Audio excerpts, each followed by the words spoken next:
Full moon आ गया और वो भी सुपर फुल मून। आज की वीडियो थोड़ी सी लंबी होगी और अगर आप में से जो भी लोग इस वीडियो के साथ जुड़े हैं, मैं पहले से ही बता दूं, आज की वीडियो में कुछ बहुत इंपॉर्टेंट चीज़ें होने वाली हैं। सबसे पहली चीज़ तो मैं ये आपसे डिस्कस करूंगी कि इस फुल मून को सुपर फुल मून क्यों कहते हैं, ऐसा क्या है इसके अंदर। सेकेंड इंपॉर्टेंट जो हम बात करेंगे वो हम बात करेंगे इस सुपर फुल मून पे कुछ मैं आपको 6 सजेस्टिव एक्टिविटीज़ बताऊंगी, राइट, या रिचुअल्स बताऊंगी। थर्ड इंपॉर्टेंट थिंग, लेटिंग गो की जब हम बात करते हैं फुल मून पे, तो मैं आपको ऐसे 7 चीज़ें बताने वाली हूँ जो आप आराम से लेट गो कर सकते हैं। इन 7 में से डिसाइड कर सकते हैं। कई बार ये समझ नहीं आता ना, ये लेटिंग गो क्या है, क्यों है, कैसे करनी है, तो मैं उसके बारे में भी बताऊंगी।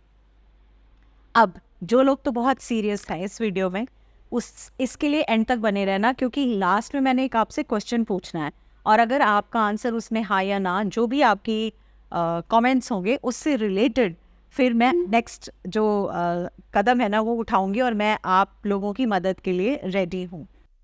I'm a mother, teacher, guide and a friend, and these are my life lessons. I'm Dr. Neeti Kaushik and welcome to my channel Nitty Gritty with Dr. Neeti Kaushik. पहली चीज, इस मून को सुपर फुल मून क्यों कह रहे हैं? ये जो फुल मून आ रहा है इसे सुपर ब्लू मून क्यों कहा जा रहा है? उसका सबसे पहला रीजन, क्या ये ब्लू कलर का मून होगा? ये जो फिनोमेना है ना, ये बहुत रेयर फिनोमेना है। सबसे पहली चीज ये है कि ये फिनोमेना बहुत रेयर है, हमेशा नहीं होता, हर फुल मून ऐसा नहीं होता। ये तब सुपर ब्लू मून तब कहलाया जाता है जब एक सेम मंथ के अंदर, एक मंथ में 2 फुल मून आते हैं, और ऐसे में जो फुल मून भी है वो अर्थ के क्लोजेस्ट है, यानी इतनी पास है कि आपको लगेगा कि कुछ ब्लूइश सा टिंज आ रहा है और ज़्यादा ब्राइटनेस है। सेकंड इम्पॉर्टेंट, ये एक रेयर इवेंट इसलिए है क्योंकि ये अर्थ के बहुत ज़्यादा करीब है, बहुत ज़्यादा करीब है, तो आपको ऐसा लगेगा कि आपको 14% बड़ा मून दिखेगा और इसके अलावा 30% ज़्यादा ब्राइट मून दिखेगा। मतलब आपको लगेगा जैसे बहुत ही पास है और बहुत ही खूबसूरत है। थर्ड इम्पॉर्टेंट थिंग, ये एनहांस करेगा हाई टाइड्स को, और बहुत ज़्यादा हाई टाइड्स। तो आप में से जो लोग समुद्र के साथ रहते हैं, समुद्र के किनारे हैं, हमें लगता है ना फुल मून के टाइम में चलो हम सी के आसपास समय बिताएं। मेरी तरफ से आपको मैं कहूँगी वार्निंग है, समुद्र के बहुत समीप मत जाइएगा, बहुत क्लोज मत जाइएगा। चौथी चीज़, जो आप इस दिन पिक्चर्स लेंगे ना, जो फोटोग्राफी होगी वो एक अलग तरीके की ही होगी, क्योंकि अगर आपके पास पॉसिबिलिटी है, अच्छे वाले कैमराज हैं, आप बहुत अच्छे से मून को कैप्चर कर सकते हैं, तो आप प्लीज़ रात में बाहर निकलिएगा और मून को कैप्चर करिएगा, क्योंकि वो जो पिक्चर्स आएंगी ना वो एक बिल्कुल ही डिफरेंट पिक्चर्स आएंगी और आपको बहुत मज़ा आने वाला है उनको बाद में देख के और वो फीलिंग होने के बाद। Last but not the least, ऐसे वाले टाइम में एस्ट्रोलॉजर्स जितने भी हैं, एस्ट्रोनॉमर्स जितने भी हैं, या साइंटिस्ट जितने भी हैं, इन सबको बड़ा मज़ा आता है क्योंकि ये स्टडी करते हैं बहुत सारी चीज़ों को लेकर, जैसे अर्थ का टाइडल पैटर्न क्या है और ग्रेविटेशनल फोर्सेस किस तरह से काम करते हैं। तो उनके लिए ये एक सब्जेक्ट हो जाता है रिसर्च का और उनको बहुत मज़ा आता है। इसलिए ये वाला मून जो है ये स्पेशल सुपर फुल मून है। समझ में आ गया? चलिए जी, अब हम आते हैं पॉइंट नंबर 2 पे। सेकंड एरिया क्या है इस वीडियो का जो एक आपसे मैं डिस्कस करने वाली हूँ, आपको इस दिन क्या क्या करना है। मैं आपसे कुछ 7-8 रिचुअल्स बताऊंगी जो आप बड़े आराम से कर सकते हैं, बड़े कंफर्टेबली कर सकते हैं, मुश्किल नहीं है। तो आपको इनमें से जो अच्छा लगे वो करें, एक नहीं तो 2, 3, 4 जो भी आप कर सकते हैं ना वो ज़रूर करिए। तो क्या क्या करना है? नंबर 1, आप इस दिन रात के समय में जब आप चंद्रमा को देखेंगे, प्लीज़ एक मून वॉक ज़रूर लेना। चलना मतलब माइंडफुली चलना, ये नहीं हो आप चल रहे हो, बाहर हाथ में फ़ोन है, फ़ोन पे बात कर रहे हो या अपना कुछ स्क्रॉल कर रहे हो, अटेंशन आपकी कहीं और है, आप खुद कहीं और हो, तो ऐसा नहीं होना चाहिए। यानी आप पूरा 100% उस एनर्जी में होने चाहिए कि आप मून को देख रहे हैं, उसकी एनर्जी फील कर रहे हैं और एक लंबी सी वॉक लेकर आ रहे हैं और आप उसको चेरिश कर रहे हैं उस मोमेंट को, कि ऐसा हर बार नहीं होता, बहुत कम होता है। और अगर ऐसा हुआ है तो आपको उसके लिए थैंक यू गॉड को बोलना है, यूनिवर्स को थैंक यू बोलना है कि आपको वो समय दिखाया। सेकेंड इम्पॉर्टेंट थिंग, आपको मेडिटेट करना है। और जब हम मेडिटेशन की बात करते हैं तो कॉमन रामादासा हर कोई करता है। आप कोई सा भी मेरी मेडिटेशन की लिस्ट में से एक निकाल लीजिएगा, चलाइएगा और पॉजिटिवली अपने आप को मेडिटेट करते हुए उस टाइम जो इमोशंस आने चाहिए वो आपके पॉजिटिव इमोशंस आने चाहिए, हैप्पीनेस के इमोशंस आने चाहिए। आप ग्रैटिट्यूड कर सकते हैं, आप एफर्मेशन कर सकते हैं, आपके मन में जो आ रहा है, जिस तरह से आप फीलिंग्स आ रही हैं, उन फीलिंग्स के लिए आप ग्रैटिट्यूड दे सकते हैं ताकि वो चीज़ें आपकी लाइफ में और ज़्यादा आएँ। तीसरी चीज़ आप क्या कर सकते हैं, आप जर्नलिंग कर सकते हैं। जो आपके थॉट्स एंड इमोशंस जिसके लिए आपने मन ही मन थैंक यू बोला है, या आपने विजुअलाइज किया है, या एफर्मेशंस बोली हैं, आपके मन में अगर कुछ आ रहा है जर्नल करने के लिए, गोल्स के लिए, कोई भी ऐसी चीज़ें जो आपको लगता है हाँ ये मैं करना चाहता हूँ, या ये मेरे मन में इस तरह की भावनाएं आ रही हैं, वो ज़रूर स्क्रिप्टिंग करिए। चौथी इंपॉर्टेंट चीज़, आप मून वाटर प्रिपेयर ज़रूर करेंगे। एक तो वैसे ही मून की एनर्जी बहुत स्ट्रांग होगी और आपके लिए बहुत ज़रूरी है। ऐसे में आप एक कांच की बॉटल लेंगे, कांच की बॉटल को पानी से भरेंगे, भरने के बाद आप उसमें एक इंटेंशन देंगे। इंटेंट देने का मतलब ये होता है कि आप उसको हाथ में ले रहे हैं और आप मून से रिक्वेस्ट कर रहे हैं कि आप इस वाटर को कैसे एनर्जाइज करवाना चाहते हैं मून से। तो आप उसको वो रिक्वेस्ट करके एनर्जीज के लिए बोलेंगे। जैसे अगर मैं कहूँगी तो मैं कहूँगी thank you so much for energising this water with amazing properties, ताकि मेरी हेल्थ अच्छी रहे, मेरा मेंटल हेल्थ, मेरी इमोशनल हेल्थ, मेरी फिज़िकल हेल्थ, हर तरह से मेरी हेल्थ ठीक रहे। दूसरी चीज़ आप कह सकते हैं कि मेरे इमोशंस बहुत अच्छे रहें, जिसकी वजह से परिवार के साथ सब जुड़ाव में रहें, सब अच्छे से हैप्पी हेल्दी सेफ रहें। एनीथिंग जो आपके मन में आ रहा है ना, इससे जिस चीज़ के लिए चार्ज करना है, अबंडेंस आपकी फैमिली में रहे, अबंडेंस आपके लिए रहे, जो भी है वो करेंगे। करने के बाद इसको कहाँ रखना है, आपने छोड़ना है बाहर। बैल्कनी अगर आपके पास है, बैल्कनी में, अगर गार्डन है तो घास में छोड़ दीजिएगा। अब क्या इसको खुद ढक्कन उतार के ऐसे रखना है? नहीं, आप इसको कवर करके आराम से रखिए, कोई दिक्कत नहीं है रात भर। दूसरी चीज़, और सवेरे जब सूर्य उदय होता है तब आप इस बॉटल को उससे पहले ले आइएगा।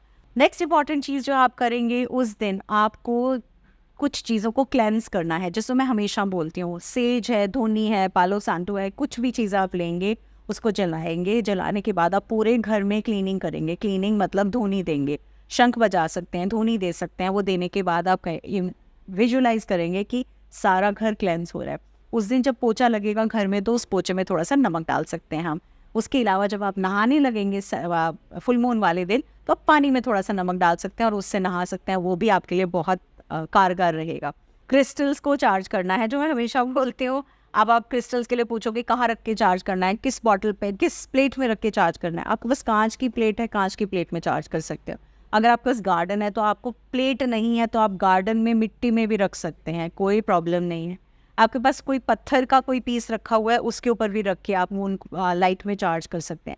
अगर आपके पास ऐसे घर में रहते हैं जहाँ आपके पास बैल्कनी नहीं है, दरवाजे बंद है सब तरह से, तो खिड़की के पास रख दीजिए, तब भी एनर्जीज आएंगी ही आएंगी और चार्ज होंगे ही होंगे आपके क्रिस्टल। ज़रूर चार्ज करिए। Last but not the least, आप योगा कर सकते हैं, आर्टिस्टिक योगा। म्यूज़िक हल्का सा चला लीजिए, डांस करना चाहते हैं डांस करिए, योगा करना चाहते हैं योगा करिए, समथिंग आर्टिस्टिक आप कर सकते हैं।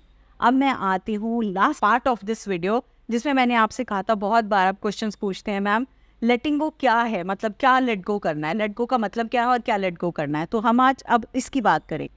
तो लेटिंग गो का मतलब वो चीज़ें जो आपके लिए अब काम की नहीं हैं, वो चीज़ें जो बोझा आपने अपने ऊपर भर रखा है। जैसे आप इमेजिन करिए, आपके पीठ के पीछे एक बैग टंगा हुआ है और उस बैग के अंदर बहुत सारे कंकड़ पत्थर ईंट, मतलब वो सब फालतू फंड की चीज़ें पड़ी हुई हैं, जिसकी वजह से आपके कंधे भी दुख रहे हैं, आपको मानसिक अशांति भी हो रही है, आपको फिजिकली अशांति भी हो रही है और आपकी बॉडी रिटेलिएट भी कर रही है। उन सबको हमें बाहर निकालना है। करना चाहते हो ना, मेंटली इमोशनली हर तरह से क्लियर करना चाहते हो ना, ये जो जाले लगे हुए हैं इनको साफ करना है ना, जो दिमाग के अंदर जाले हैं, तो क्या क्या कर सकते हैं लेट इट गो। चलो मैं आपको थोड़े से सिंपल एग्जांपल्स देती हूँ जो आप लेट गो कर सकते हैं।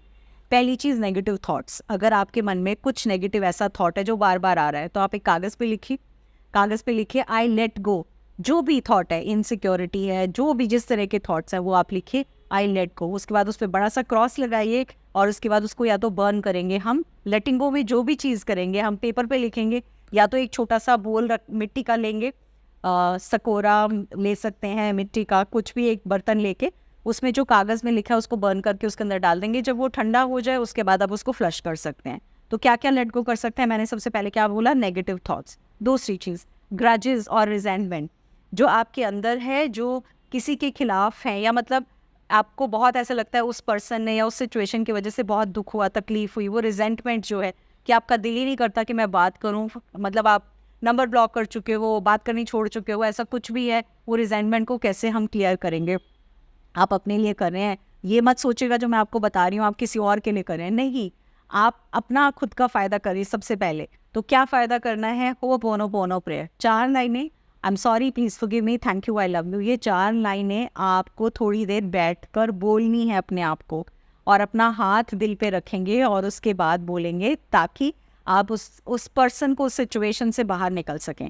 थर्ड इंपॉर्टेंट चीज़ हम लेट गो कर सकते हैं, फियर और एंग्जाइटी। अगर आपके मन में किसी भी तरीके का डर है, एग्ज़ाम पास होगा कि नहीं, मेरा रिजल्ट अच्छा आएगा कि नहीं, मेरे से ये क्वालिफाई होगा कि नहीं, मेरी प्रमोशन होगी कि नहीं, जो भी मन में फियर और डाउट्स हैं, आप वो सब लिख सकते हैं। I let go the fear of not performing well in blah blah blah blah blah, ऐसे करके अपनी किसी भी भाषा में लिखिए, ज़रूरी नहीं अंग्रेज़ी में लिखना है आपको। अब हम नेक्स्ट इंपॉर्टेंट चीज़ जिसको लेट गो कर सकते हैं, वो है हमारी लिमिटिंग बिलीव्स, बहुत इंपॉर्टेंट। हम सबके अंदर ना ये जो बाहर की दुनिया लिमिटिंग बिलीव्स डाल देती है। कैसे? आप लंबे हो, आप मोटे हो, आप छोटे हो, आप नाटे हो, आप बोल नहीं सकते, आपको सामने बोलना नहीं आता, आपकी अंग्रेज़ी में अच्छे नहीं हो, आप फलानी चीज़ में अच्छे नहीं हो, तो वो सारी चीज़ें हमारे आसपास घूमती हैं और हर बार हम अपने आप की सेल्फ लिमिटिंग बिलीव्स में रहते हैं। क्योंकि मैं पढ़ा लिखा नहीं हूँ तो मैं पैसे नहीं कमा सकता, क्योंकि मेरे अंदर ये नहीं है तो ये कुछ नहीं हो सकता। यकीन मानो, मैं अब की बार जब यूट्यूब की वर्कशॉप के लिए जब गई, वहाँ पे believe me more than 60% creators ऐसे थे जो छोटे छोटे गांव, छोटी छोटी जगहों से निकले हैं, वेरी स्मॉल सिटीज़, वहाँ से निकले हैं और इतना अच्छा काम कर रहे हैं। तो ऐसा कुछ नहीं है, ये आपका लिमिटिंग बिलीव है। आप लिखिए कि लिमिटिंग बिलीव 1 2 3 4 5 ये है, आई लेट गो, और उस पर क्रॉस लगाइए और उन्हें बर्न करिए। नेक्स्ट इंपॉर्टेंट आप कर सकते हैं क्लटर, मतलब कचरा। कचरा चाहे वो पेपर का हो, चाहे पुरानी दवाइयों का हो, चाहे एक्स्ट्रा स्टेशनरी का हो, चाहे एक्स्ट्रा कपड़ों का हो, जो सोच रखा है ना कि मुझे कभी तो पूरे आएंगे, मैं कभी तो पहनूंगा, कभी तो पहनूंगी, वो सारा क्लटर जो आपको लगता है ये सर्व नहीं कर रहा, जो चीज़ आपने पिछले 6 महीने में इस्तेमाल नहीं की, यकीन मानो आपको आगे भी इस्तेमाल नहीं करनी होगी, और अगर बाई चांस करनी हो तो शायद कभी पड़े ज़रूरत तो खरीदी जा सकती है। उस क्लटर को आपको निकालना है। नेक्स्ट इम्पॉर्टेंट थिंग जो आपने निकालनी है, लेट गो करनी है, वो है कंट्रोल। मतलब हम चाहते हैं हम सबको कंट्रोल कर लें, बच्चे हमारी कंट्रोल में हो, पति हमारे कंट्रोल में हो, पत्नी हमारी कंट्रोल में हो, मतलब हमारे सबॉर्डिनेट्स हमारे कंट्रोल में हो, सब कुछ हमारे कंट्रोल में हो।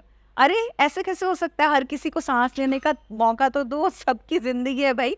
तो इसको, ये जो कंट्रोलिंग वाला हो जाता है ना, जैसे पहले ज़माने में वो मूवीज़ नहीं आया करती थी, फलानी मतलब सास वाली की वो छल्ला साड़ी में बांधा और उसके बाद कि मेरा बहू मेरी कंट्रोल में, सारे मेरे कंट्रोल में, मेरे हिसाब से चलने चाहिए। ऐसा नहीं होता ज़िंदगी में। जहाँ आप कंट्रोल करने की कोशिश करोगे आप ही दुखी होगे। उसको लेट गो करो, सांस लेने दो। रेत को हाथ में कस के बांधोगे ना तो वो रेत हाथ खोलोगे बचेगी नहीं, लेकिन उसी रेत को आराम से उठाओगे तो आपकी हथेली में पूरी रेत रहेगी। ट्राई करके देख लेना। So this is the best time to let go that. Last but not the least, unhealthy habits. सबको पता होता है कि मेरी क्या ऐसी हैबिट है जो अनहेल्दी है, जो मुझे पता है मेरे लिए ठीक नहीं है। किसी के लिए मीठे की हो सकती है, किसी के लिए ड्रिंक्स की या लिकर की हो सकती है, किसी के लिए स्मोकिंग की हो सकती है, किसी के लिए एनी रिलेटेड एनी प्लेजर जो आपको टेम्पररी प्लेजर देता है कुछ घंटे के लिए, और उसके बाद में आप और ज़्यादा तकलीफ में आ जाते हो। तो ऐसी अनहेल्दी हैबिट्स को आप निकाल सकते हो बड़े आराम से। ये बेस्ट टाइम है, क्योंकि जब आप लिखोगे ना आई लेट गो माई अनहेल्दी हैबिट्स, तो ऐसा मैं ये नहीं कहूँगी कि रातों रात चेंज हो जाएगा, लेकिन डेफिनेटली वो आपका पहला या दूसरा कदम होगा या तीसरा कदम होगा। 2 या 3 फुल मून्स पे लेटिंग गो करोगे, जेन्युइनली आपके अंदर से वो चेंज आएगा। तो जी, ये तो हो गई सारी की सारी बातें। आज की वीडियो में मैंने आपको 3 एरियाज से रिलेटेड बताया। अब लास्ट पॉइंट पे जो मैंने कहा था मैं आपसे बात करूँगी, क्या आप चाहते हो कि इस फुल मून पे मैं लाइव आऊँ? क्या आप चाहते हो कि मैं आपके साथ आपको हेल्प करूँ मून वाटर प्रिपेयर करने में, या एफर्मेशंस करने में, या एक साथ हम सब मिलकर मेडिटेट करें? तो इतने सारे लोग जो साथ में लाइव आएंगे और वो जब मेडिटेट कर रहे होंगे, कितनी सारी एनर्जी, कितनी सारी पॉजिटिविटी और कितनी सारी वाइब्रेंट एनर्जी आएगी। अगर आप इस वीडियो में अब तक हैं और आपने सुना है और आप चाहते हैं और आप उसमें पार्टिसिपेट करना चाहते हैं, तो इस वीडियो के कमेंट में लिखिएगा। अगर आप लिखोगे तो ही मैं लाइव आऊँगी, अगर मुझे अच्छा सा रिस्पॉन्स मिला तो। नहीं तो मैं तो हमेशा करती हूँ, आप भी करते रहना, मैं भी करती रहूँगी, दोनों की। Thank you so much and wishing you all a very, very happy full moon.